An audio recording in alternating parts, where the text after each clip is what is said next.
tonight's presentation. We are thrilled to have Jerry Thornton here to present his book, From Darkness to Dynasty, 40 Years History of the Patriots, New England Patriots.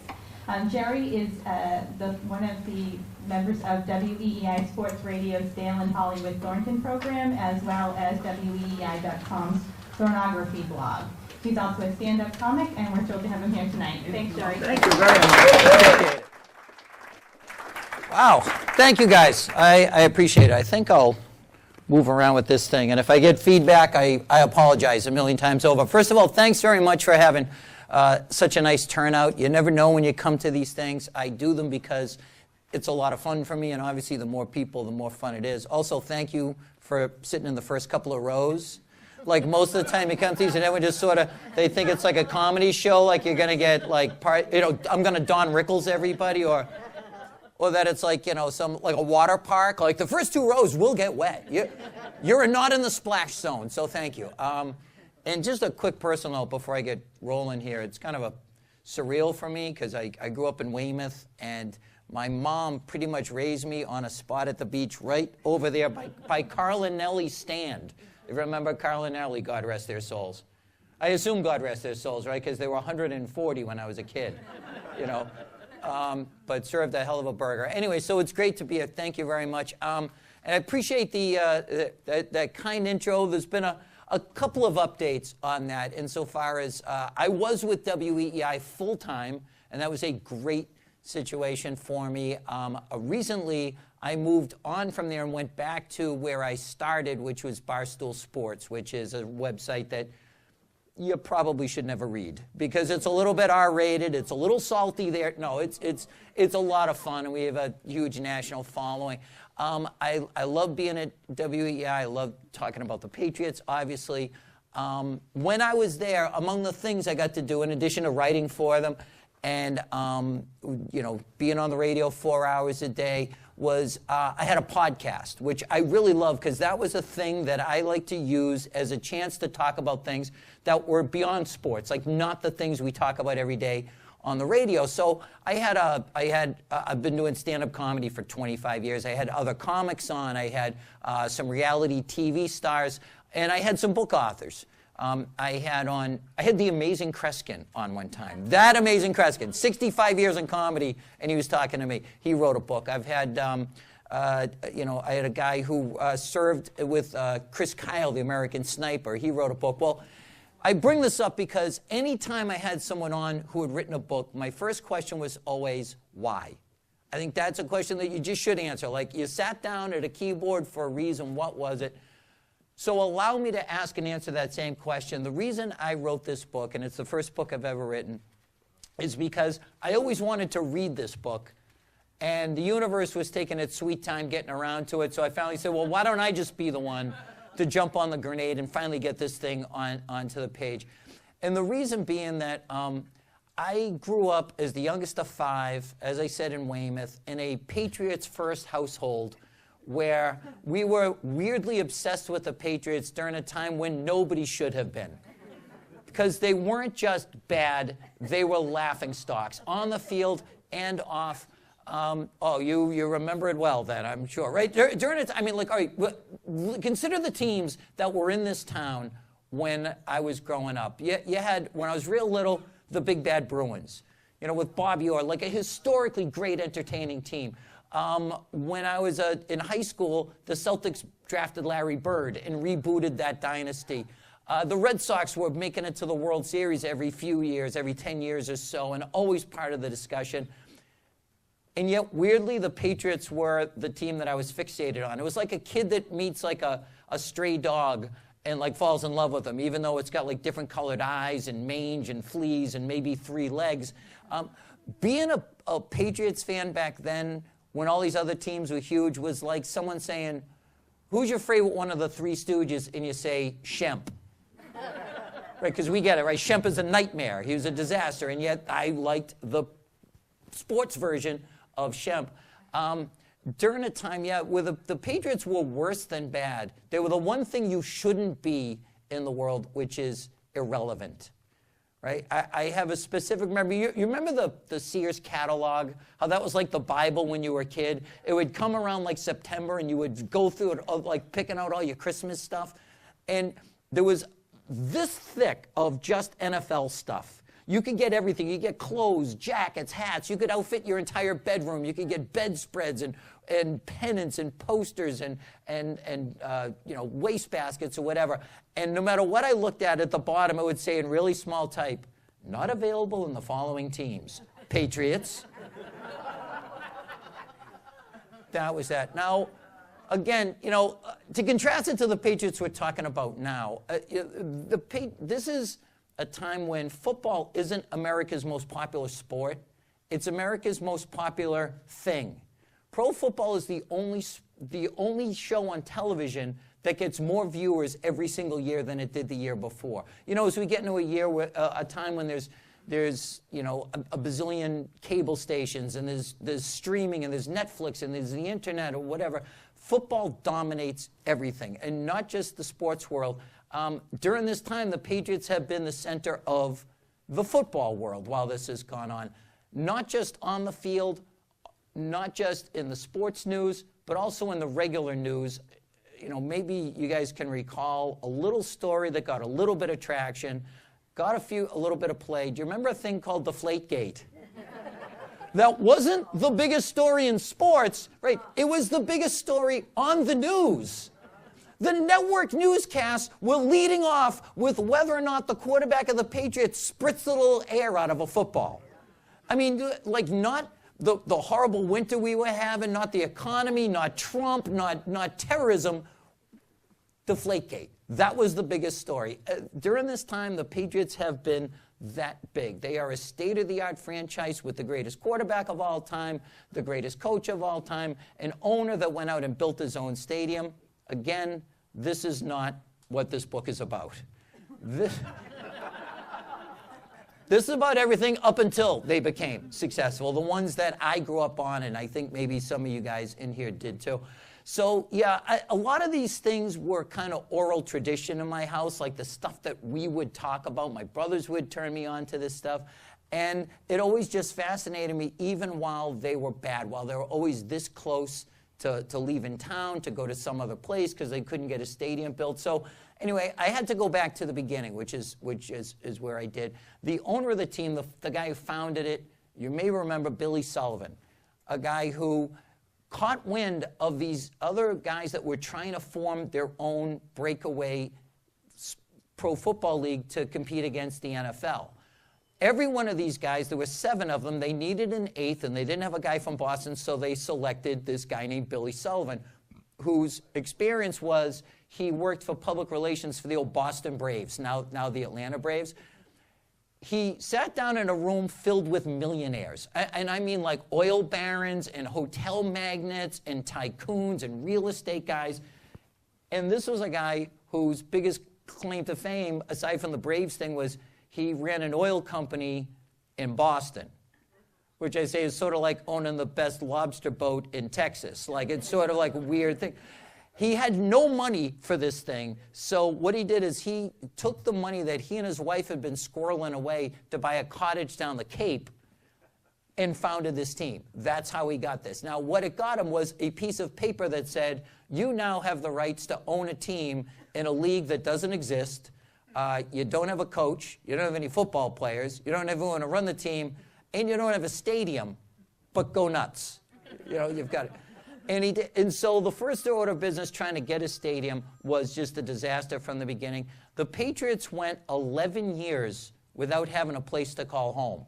So in between, they had their home games were played in places like they started out at BU because he had his connection there.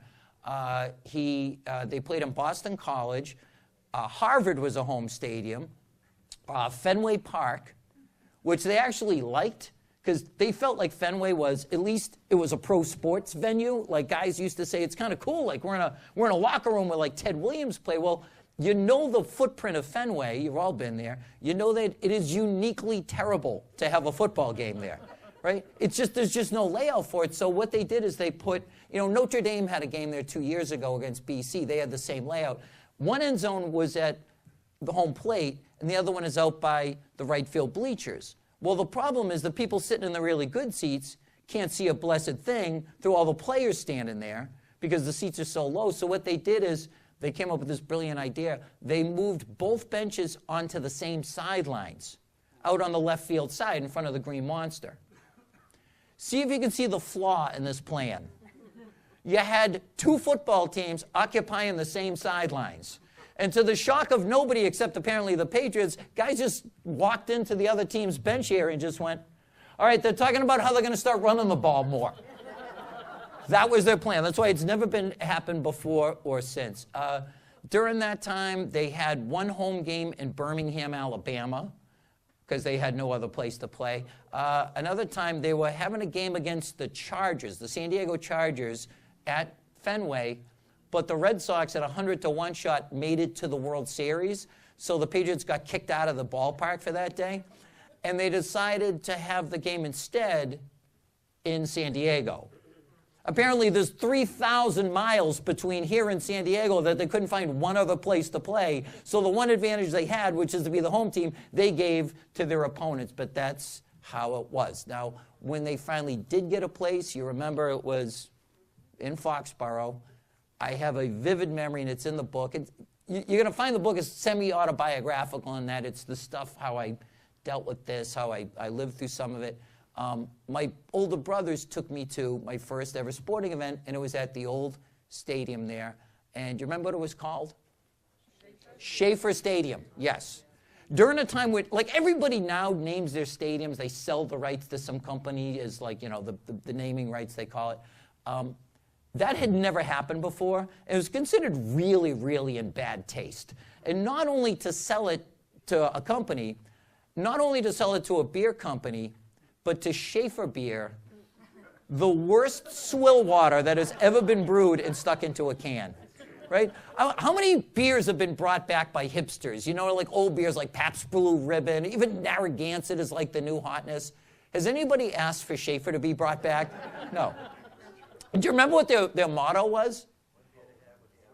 Yes, Schaefer is the one beer to have when you're having more than one. Chew on that for a second, right?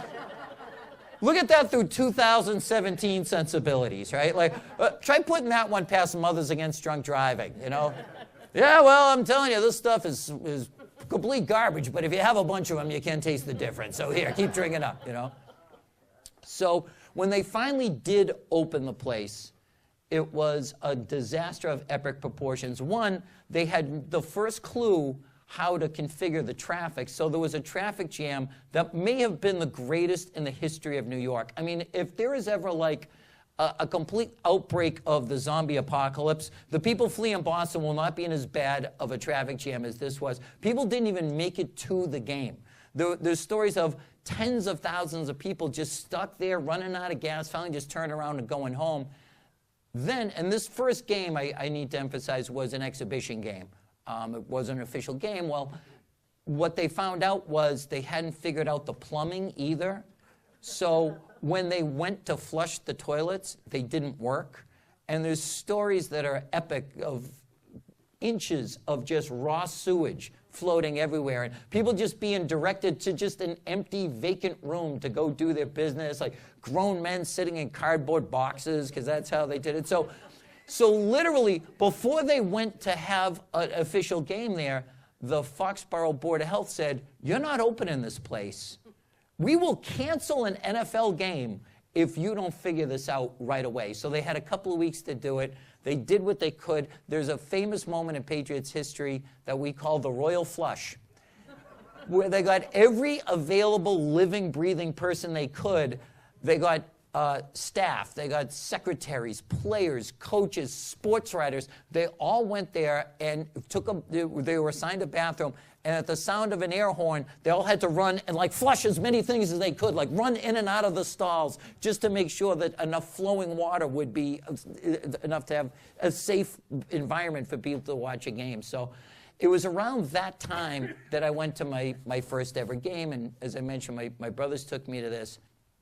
And I remember vividly being really excited. Like, I watch football every Sunday. like pro football. I watch the Cowboys and the Steelers, and I'm going to see this game, like an actual NFL game. This is going to be incredible. And I went walking up, and I looked around, and my first thought, I'll never forget it, I said, this place is kind of a dump. Like, I mean, I'm just a kid, but I know Eastern Bloc architecture when I see this, right? It's just like it was that poured concrete with these aluminum benches that, if you remember, it's all they had was aluminum bleachers where your seating assignment was a little number that you could sit on. And as cheap as they were, that didn't stop them from putting the numbers about that far apart, you know, and like, so all these grown men with 1971 wide bottoms having to like squeeze into these benches, and they would suck the body heat right out of you. If you remember too, like if you went to a game in November, your core body temperature wouldn't get back to 98.6 until like August of the following year. And the games there too weren't just like bad on the field, and the stadium wasn't just terrible. The fans themselves were a breakdown of the societal order. Like a game there was like Lord of the Flies with goalposts at the end, if you remember. There's the famous incidents, and well chronicled in the book, of the Monday night games they had there, where what we found out then was when there's a game that starts at, you know, kickoff is at 1 o'clock on a Sunday, people really start hitting the booze at about 9 or 10 in the morning. And when the game is at 9 o'clock at night, which Monday Night Football was then, people really start hitting the booze at 9 or 10 in the morning. It was riots of epic proportions, to the point where Howard Cosell then stopped talking about the game and just started calling the action below him in the broadcast booth. There's one story that, I mean, I don't want to kill the vibe here because you guys are great, I mean, but it really happened. I don't know, I don't remember if we laughed at it or if it's just tragic comic or what, but a guy in the stands during that Monday night game actually had a cardiac arrest, and there was an EMT working on him, so he's laying him prone, and the EMT is like leaning over this guy and feels something down his back, and there was a guy urinating down his back. That happened.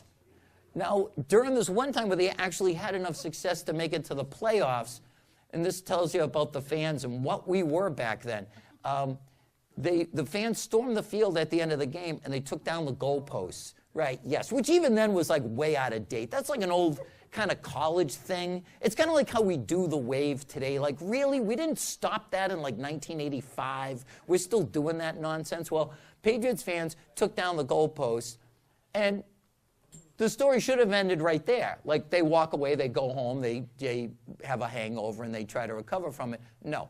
Oh, come on in, guys. No problem. Grab seats. Sure. Let me just start from the beginning. Hello. No. No, we're good. You guys are great. Yeah, great. No, grab seats. We're all good.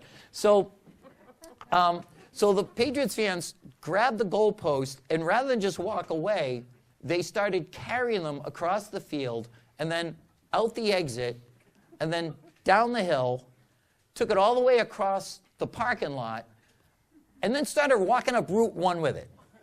What their end game was, nobody will ever know, because what these guys carrying this thing found out was, if you picture Route 1, it's pretty much what? Like liquor stores, used storage facilities, and low-hanging high-tension wires, yes. And these guys found out what happens when you have pipes of thin-walled steel touch high-tension wires, and they got electrocuted. Now, they survived, but two guys ended up suing the team and getting millions of dollars. Yes, true story. And I like to think that the part of their body that got most affected by this was their reproductive organs, so that they will never have stupid kids that also, will do idiotic things that they can sue people for. So anyway, just more of the stuff, and thanks for listening, man. I love talking about this stuff. Oh my God, it's been in my head for so long. Everything that they tried to do to get good would end up blowing up in their face like a cartoon cigar. There was one point where they had a coaching vacancy. And so Billy Sullivan went down to probably the most famous Super Bowl of all time, after the last couple with the Patriots in it, but it was Super Bowl III. That was the one where the Jets beat the Colts. Arguably the biggest upset in sports history, the one with Joe Namath guaranteed they'd win. And that was such a big deal because the AFL, which is what they were then, was considered completely inferior to the NFL. So he goes down there hoping to hire the best assistant from either of those two teams, which makes sense. That's the formula. It's what you do when you're looking for a good coach. So there was a guy on the Colts who was highly recommended. Everyone said this guy's great. He's an innovator. He's a great football mind. Billy was ready to hire him. There was a guy on the Jets who was recommended by Joe Namath, who's kind of a drunk. And so, well, I'm not going to hire that guy. I'm going to hire the other guy. Well, after the Colts win, he goes, I can't hire the Colts guy. They'll crucify me back at home. I got to hire the guy from the team that pulled the big upset. Well, the Colts guy he passed on was a gentleman by the name of Chuck Noll, who went on to the Steelers. He's in the Hall of Fame. They won 4 Super Bowls in 6 years. It's never been done. The guy he took a pass on was a guy named, the guy he ended up hiring was a guy named Cleve Rush, spelled Clive but pronounced Cleve, who went on to coach the Patriots and have a nervous breakdown. That's not exaggeration. That's not a hyperbole. He literally cracked up while coaching the Patriots. So even when something huge happened that shouldn't have affected them, it affected them in a bad way. Now, let me tell you a little bit about Cleve Rush. Let me see if I can juggle this here a little bit, because the first one of these I ever did, I had a guy who clearly has gone to a lot of book presentations, and he said, I really liked it, but you got to read from the book. I'm like, all right, cool. Well, who am I to tell someone who's a veteran what to do? So this is the introduction to the aforementioned Cleve Rush. Establishing shot. The Patriots are holding a press conference. Team brass and assembled media fill a conference room. It's Cleve Rush's second day with the club. He'd met with the Boston media on the first day, and now the team had called this press conference to introduce their GM, George Sawyer, whom they'd hired to replace Ed McKeever. For the last 8 years, Sawyer had also been with the Jets as their director of player personnel, so Rush has the honor of introducing him. Rush steps to the podium, he grabs the mic stand, and bzzz. The new head coach of the Patriots is standing before the world with 120 volts of electric death running up his arm. Everyone looks on, jaws open, frozen in horror, not knowing how to react. Through some bizarre wiring mishap, the microphone was connected to a wall outlet. Fortunately for Rush and whatever insurance company handled the Patriots' workman's comp claims, one man keeps his wits about him. Team director Danny Marr pulls the plug and probably saves Rush's life in the process. Rush takes a moment, regains his composure, goes back to the podium, and one of those grace under fire moments says, I heard the Boston press was rough, but I had no idea you'd be this rough. Boom, rim shot. So let me just give you a little perspective too now. As you look at the NFL through the prism of how we know it today, when the cheapest team in the league is worth about $1 billion, where they fly charter flights and stay in 5-star hotels, and their playbooks are on computers and so on. Probably no modern pro sports team ever had less operating capital than the Boston Patriots. They were Boston then. The cheapness of the organization is legendary. Their practice facility for most of the 60s was a dirt lot at Phillips Academy High School in Andover, Mass. They had no weight room and no whirlpool. To this day, players tell stories of film sessions held in an equipment shed with a bed sheet hung over a rusty water pipe used as a movie screen while they sat on boxes and milk crates. It was even worse on rainy days. Quote, the roof leaked, and I remember the coach kept a bunch of light bulbs in his pocket, guard Lenny St. Jean said. The water would come through the roof, hit the projector bulb, and burn it out. We'd all have to sit there and wait while he replaced it. Mutiny on the bedspread. On one Patriots road trip to Buffalo, the plan was for the team to fly in the day of the game, then fly home right after rather than spring for an overnight stay at a hotel. They'd go right from the airport to the stadium with just enough time to eat, get suited up, and then take the field for warm-ups. The problem was the time of the flight to New York was changed to much earlier in the day, so the team would have hours to kill and no place to do it. Now, Patriots director Paul Sonnabend's family happened to own a motel in Buffalo, and he made arrangements so that the players could get rooms for the afternoon. But the Patriots had also made a deal with the manager, no messing up the beds. Players could lie down on top of the bedspread, but they couldn't sleep in the beds because he didn't want to have to pay chambermaids to come in later and make them up again. Any player who pulled back his covers would be fined $10. Now, this was 40 years before Dateline NBC and CSI would shine black lights on hotel bedspreads and show us that they all basically look like Jackson Pollock paintings from all the DNA and bodily fluids all over them. Nevertheless, most of the players simply refused to cooperate just on general principle. A mini uprising took place in which the players ripped back their covers and took their nappies between nice clean sheets like free men. Now, if I can just, okay, and this gives you a little piece of what it was like towards the end for Cleve Rush and his mental breakdown. One of the things you should know about him is he had a fear of snakes. And I don't mean like a normal manly fear of snakes, like, like Indiana Jones, like every guy has. But I mean, he was hysterically afraid of them. So the players, out of respect, used to put rubber snakes just to watch him crawl the walls. Anyway. So this is when they were playing at Boston College. The combination of a mentally unstable coach and a cramped, run-down stadium worked out about as badly as you'd expect. The crowds at BC were notoriously rowdy and abusive, which is a bad situation for a mercurial, thin-skinned crackpot like Rush. He repeatedly got into it with hecklers, which, to the surprise of no one but Rush, created a vicious cycle of more heckling. The school's administration was furious. Billy Sullivan was mortified. He pulled Rush aside and explained to him that the Pats were barely hanging on financially, and it was only because Boston College was willing to do them a favor that they had any place to play at all. Besides, he said, pretty soon it would not be their problem. He explained to his coach that he'd been talking to Harvard about playing in their stadium the following year. Now, the deal wasn't done, and he was telling Rush this in the strictest confidence and asked him not to mention it to anyone until everything was finalized. Rush publicly apologized to BC, and the controversy died down. At least for a few days, which is how long Rush kept his mouth shut. With the team leaving for his next road game, he kicked the entire press corps off the team plane because he had something super secret to tell his players. When the press was gone, he announced to the team that he had been personally talking to the president of Harvard and that he had worked out a deal to move the Patriots there. But he ordered the players not to mention it to reporters or tell anyone else until the season was over. When the press was allowed back on board, they found out immediately what Rush had said from the flight attendant. There you go. Those are my Patriots. So, I mean, during this time, they had a couple of little bouts of success.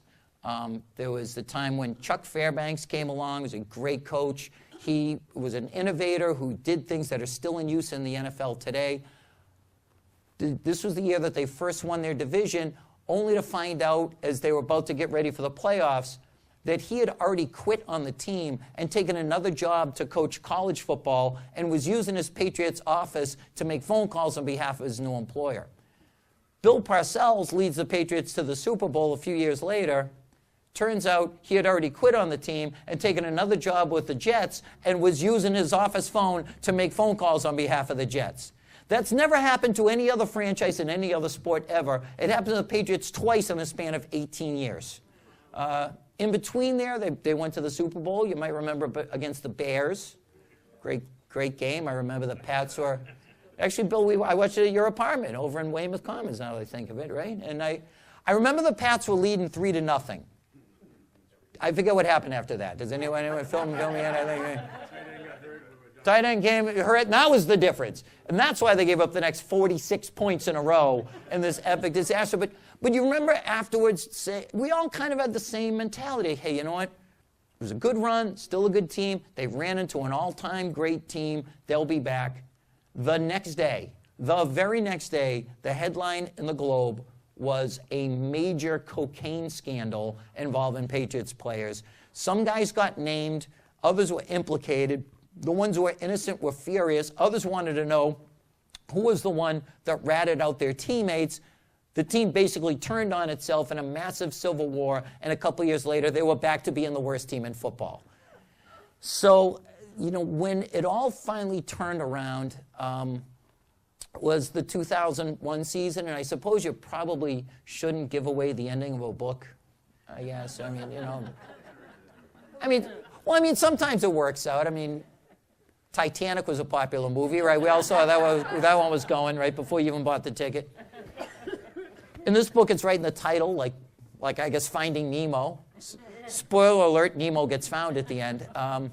So yeah, I guess I will just come right out and tell you the book ends with the 2001 season when they finally won the Super Bowl, and even that in and of itself is surreal and how it unfolded. So many things had to happen exactly as they did, or else this team doesn't win the Super Bowl then, and for all we know, never wins it any of these other times. Small things, big things, huge historic events all fell into place in a perfect way. Or for instance, the small thing.